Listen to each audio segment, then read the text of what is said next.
በአላህ ማመንና አላህን ማመን የተለያዩ ነገሮች ናቸው። there is a big difference በደንብ እንድታስተውሉ ፈልጋለሁ። በአላህ ማመን ማለት በአላህ ሀዳዊነትና ብቸኝነቱ ማመን ነው። አላህ ብቻ ነው እውነተኛ አምልኮ የሚገባው ጌታ እሱ ነው የፈጠረኝ ያስገኘኝ الذي خلقني فهو يهديني ብሎ መቀበል ነው። አላህ አምላክ ነው ብሎ መቀበል በአላህ ማመን። ስለዚህ አሽሃዱ አን ላ ኢላሃ ኢላላህ ስንል በአላህ እናምናለን ነው ምስክርነቱ። ሁለተኛው ግን አላህን ማመን ነው። ብዙዎቻችን ከነፍስ የጨምር የምንቸገረው በአላህ ማመን አይደለም፣ የምንቸገረው አላህን ማመን ነው። አላህን ማመን ማለት መሰላችሁ የሙሳ እናት በአላህ ታምናለች፣ በአላህ አንድነት በአላህ ማመን ብቻ ሳይሆን አላህን አምናዋለች። ምን ማለት ነው አላህን አምናዋለች ማለት? she trusted his inspiration አላህ ኢንስፓየር ያደረጋትን ነገር አምናለች። አላህ ያዘዛትን ነገር አምናለች። የአላህን ጥበብ አምናለች። የአላህን ውሳኔ አምናለች። የአላህን እቅድ አምናዋለች። የአላህን እቅድ ማመን የአላህን ጊዜ ማመን በእኛ ህይወት ውስጥ አላህ በአላህ በራሱ ያሰራር ጊዜ ውስጥ የሚፈጽመው ነገር አለ። ለምሳሌ ባለትዳሮች መቼ ነው ልጅ የሚያገኙት? ባለትዳሮች ቅዱሱን የሆነውን ግንኙነት ሐላሉን የሆነውን ቅዱስ የሆነውን ግንኙነት ስላደረጉ መኝታቸው ንጹህ እና የተባረከ ስለሆነ ልጅ ይወልዳሉ ማለት አይደለም አይደል? ኮዝና ኢፌክቱን ካየነው እኮ በዚህ በተገለጠው ዓለም ሁለቱም ማድረግ የሚገባቸውን ነገር አድርገዋል። ግን እነሱ ስለተኙ ልጅ ይገኛል ማለት ነው አይደለም። የአላህ ውሳኔ ይፈልጋል። ያን የአላህን ውሳኔ ማመን ይፈልጋል። የአላህን ጊዜ የሚፈልግበት ጊዜ ይሁን ብሎ የሚፈቅድበት ጊዜ ማመን ይፈልጋል። እሱ ጊዜ ይመጣል ብሎ አምኖ መቀበል ይፈልጋል። የሙሳ እናት ልዩ የሚያደርጋት ነገር በአላህ የምታመን ብቻ ሳይሆን አላህን የምታመን ጭምር ናት። she trusted him አላህን ታምነዋለች። የኔና የናንተ ጥያቄ መሆን ያለበት በአላህ እናምናለን፣ የእውነት ግን አላህን እናምነዋለን ወይ? በአላህ አሰራር እናምናለን ወይ? በአላህ ውሳኔ በእኛ ህይወት ውስጥ የሆነ ነገር መጥቶ ሊሆን ይችላል። ይሄ ውሳኔ የአላህ ውሳኔ ነው እና አላህን አምነዋለሁ። there is a deep wisdom behind it ከጀርባው ጥልቅ የሆነ ጥበብ አለው። even if I'm not understand it በቃ ባልረዳውም እንኳን logically it might not give a sense for me በምክንያታዊነት ሳይው ትርጉም ሊሰጥ አይችልም ለኔ። ግን አላህ ፍጹም አልሐኪም ነው። የሙሳ እናት ልጇን በሳጥን ውስጥ አድርጋ ተወረውራለች። it's not logical ይሄ እኮ ምክንያታዊ ነገር አይደለም። ለሰው ብትነግረው it's not a solution ምክንያት አይደለም። ምን ማለት ነው? ከሰይፍ አትርፈሽ ለባህር ሰጠሽው ልጅሽን ነው፣ ሌላ ትርጉም የለውም አይደል? በአላህ አሰራር ግን ይሄ ፍጹም ሌላ ነው። ስለዚህ ሁላችንም የእውነት አላህን እናምነዋለን ወይ የሚል ጥያቄ ለውስጣችን መጠየቅ በጣም አስፈላጊ ነው። በአላህ የምናምነውን ያህል ከዛ ከፍ ባለ ሁኔታ አላህን ማመን አስፈላጊ ነው ለማለት ፈልጌ ነው።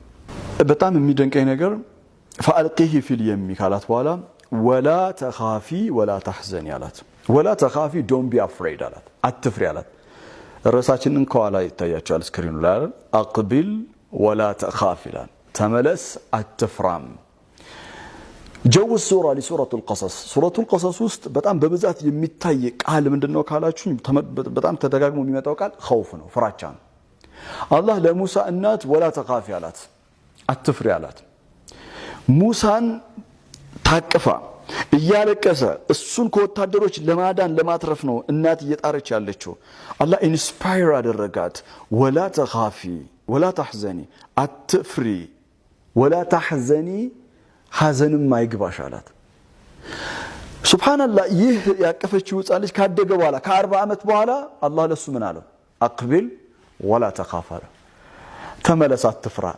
ለእናቱ አትፍሪ ብሏት ነበር አላህ ገና ቤቢ ሙሳ የአንድ ቀን የሁለት ቀን ልጅ እያለ። ይሄው ልጅ ካደገ በኋላ አላህ ولا تخاف ይለዋል፣ አትፍራ ይለዋል። ولا تخاف ولا تخافي ولا تحزني ለምንድን ነው አትፍሪ የሚላት? ምክንያቱም ከፈራች ፍራቻ እኮ ይኖራል። አትፍሪ ማለት ምን ማለት የፍራቻ ስሜት አይሰማሽ ማለት አይደለም። አሚን ልጇ ነው እኮ። እንዴት ነው ማትፈራው? እንዴት ነው ማትሰጋው? እንዴት ነው ማታዝነው? አትፍሪ አትስጊ ማለት ግን ምን ማለት ነው ካላችሁኝ ይሄ there shouldn't be any fear ምንም አይነት የፍራቻ ስሜት እና ያዘን ስሜት ሊሰማሽ አይገባም ማለት አይደለም። እኛ ሰዎች ነን፣ we are humans, we are not robots። እኛ ሮቦቶች አይደለንም፣ ሰዎች ነን። we have feelings ስሜቶች አሉ። አትፍሪ ማለት ስሜትሽን try to control it ማለት ነው።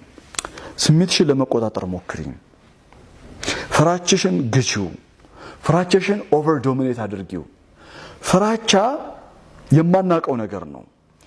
አስተሳሰብሽን ስለሚሸፍነው ፍራቻ ይሄ ቲንኪንግሽ ራሽናል የሆነው ቲንኪንግሽ የማሰብ አቅምሽ ፍራቻሽን የበላይ ሆኖ ሊቆጣጠረው ይገባል። ለምን ፍራቻሽ አስተሳሰብሽን አእምሮሽን ኦቨርሻዶ ካደረገው ዶሚኔት ካደረገው ካሸነፈው ምን ማድረግ እንዳለብሽ አታቂ።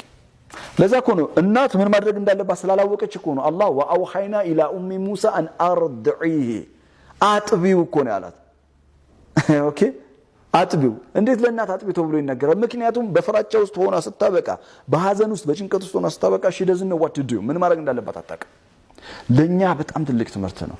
በህይወታችን ውስጥ ምንም አይነት ኢሞሽናል ትራማ ሲመጣ ሰዎችን ስሜታዊ የሚያደርጉ ስሜታችንን የሚጎዱ ነገሮች ይመጣሉ። በህይወታችን ውስጥ ሲመጡ በተለይ ፍራቻ አቅቢል ወላ ተኻፍ በተለይ ፍራቻ በጣም አደገኛ ነገር ነው። ብዙ ሰዎችን ከዱንያም ከአኺራም ስኬት ድል የሚያስቀረው ነገር ምንድነው ካላችሁ ፍራቻ ነው። ስለዚህ ፍራቻ አንድ አቅም አለው። ምን አይነት አቅም አለው? ትክክለኛ ውሳኔ እንዳንወስን የማድረግ አቅም አለው። ትክክለኛ እይታ እንዳናይ የማድረግ አቅም አለው።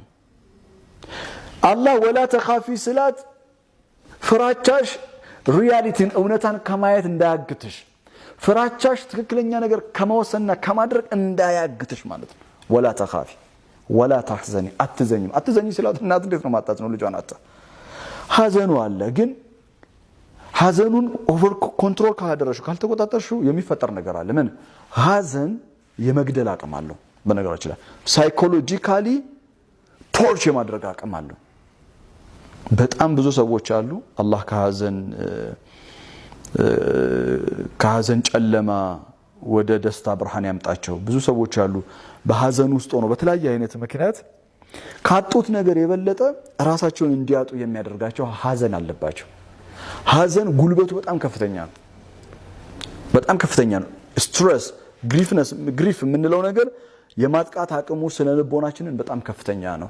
እና ሰው ስነልቦናው ተጠቃ ማለት በሐዘን በፍራቻ ስነልቦናው ተጠቃ ማለት መኖር አይችልም። ህይወትን ማጣጣም አይችልም። ለህይወት ትርጉም አይኖረው። ፍራቻና ሐዘን እኛን ከተቆጣጠሩን ለህይወት ጣዕም እንዳይኖረን ያደርጋሉ። ለህይወት ትርጉም እንዳይኖረን ያደርጋሉ። ስለዚህ ወላ ተኻፊ ወላ ተሕዘኒ አላት አላህ ኢና ራዱሁ ኢለይኪ ወጃኢሉሁ ሚነል ሙርሰሊን ምንም ቅንጣት ታክል ጥርጥር የለውም ይላል አላህ። እኛ ላንቺ ልጅሽን መልሰን እናመጣዋለን። ይወላችሁ ሳነበው ኢና ራዱሁ ኢለይኪ ረዘም ብሏል አይደለ? እንመልሰዋለን ማለት ነው። ራዱሁ ኢለይኪ እንመልሰዋለን የሚለው አነባበብ ረዘም እንዳለው ሁሉ ይሄ ልጅ ወደ አንቺ ሊመጣ ትንሽ ጊዜ ይወስዳል ማለት ነው። የሚገርመው the same day ነው ያገኘችው። ኦልሞስት ጧት ጥላው ከሰዓት አካባቢ አግኝቷለች። ተገናኝተዋል ከልጇ ጋር። ግን ለእናት ያ ጊዜ 7 ሰዓት ይሁን 6 ሰዓት ይሁን ልጇን በባህር ጥላ መታ it's a long time ነው። ለሷ ረጅም ነው። 7 ሰዓት ለሷ just 7 አመት ነው። ስለዚህ ረጅም ነው ለሷ እስኪመለስ ድረስ በጣም ረጅም ነው። ግን እኮ በእውነታው በጣም አጭር ነው። ኢና ራዱሁ ኢለይክ ረጅም ጊዜማ ልጁን ያጣው ያዕቆብ ነው።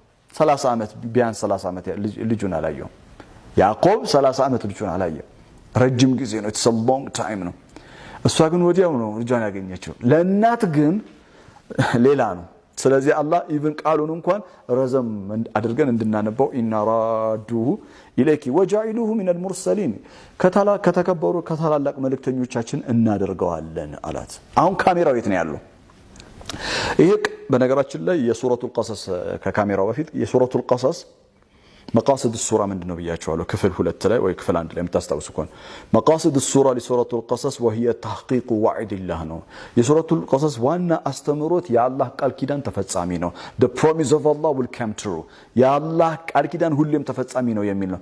አላህ ለቤተ እስራኤላውያን የገባላቸው 5 ቃል ኪዳኖችን በክፍል 6 ላይ አይተናል።